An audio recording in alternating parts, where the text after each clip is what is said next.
To start healing is to really become aware of your patterns, of how you have been affected by trauma and intense experiences in your life.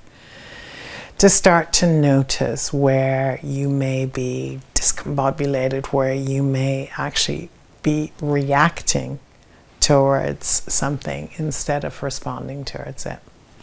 So again, become aware of what's happening in your body sensations. What are the emotions that are coming up?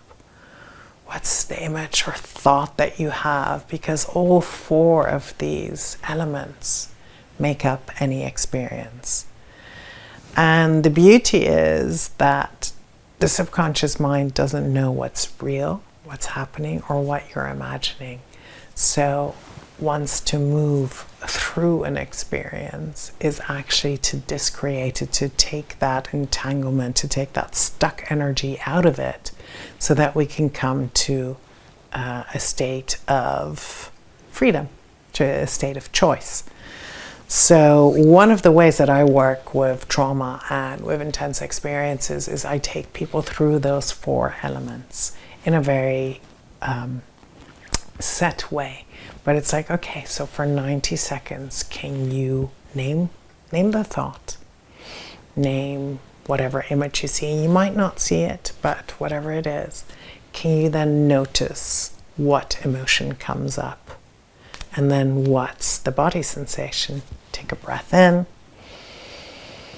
Take a breath out. Exhale through your mouth. Always kind of like let the out breath be slightly longer than the in-breath. This is how we train our nervous system to slow down, to decontract, to get back to a place of safety. And once we're feeling safe, it's like, okay, what's the next emotion that's coming up? It's like, oh, now when I recognize that my body's kind of relaxed in a place where it's more expanded, the thought that's coming up is like, oh, am I taking too long? Great. I'm going to think that thought. And while I'm thinking, am I taking too long? What's the emotion that comes up? Oh, a bit fearful or doubtful. It's like, great. Let me just feel that emotion, doubtful, fearful.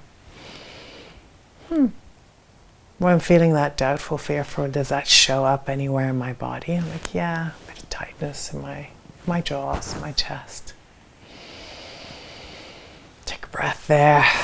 Inhale, exhale. Okay. And now what's coming up? Now that you've felt that tightness in your jaw and in your chest, is that still there? Like, oh, it's not there anymore. That's interesting. Oh, there's a bit of warmth there. There's a bit of ease there. It feels more expanded. It feels like I have more capacity. When I have more capacity to actually feel safe in my body, that's when I can start bringing in more sensations. It's like, oh, now what do I need? What do I want? It's like, oh, the back of my neck wants to be touched. I'm like, okay. So I'm feeling a lot of tenseness in the back of my head. I'm going to just touch myself there. I'm going to put a hand on my forehead, kind of like what your mom used to do to you when you were ill, checking your temperature. Just notice how we can give ourselves this touch. It's feeling safe. You'll probably feel the heartbeat under your fingers. And just notice, what does it feel like to receive that touch and to give touch to yourself. Breathing in and out again. Again, the heart hug is a big one. The butterfly touch. Moving all the way up to your ears. Back down. All the way up.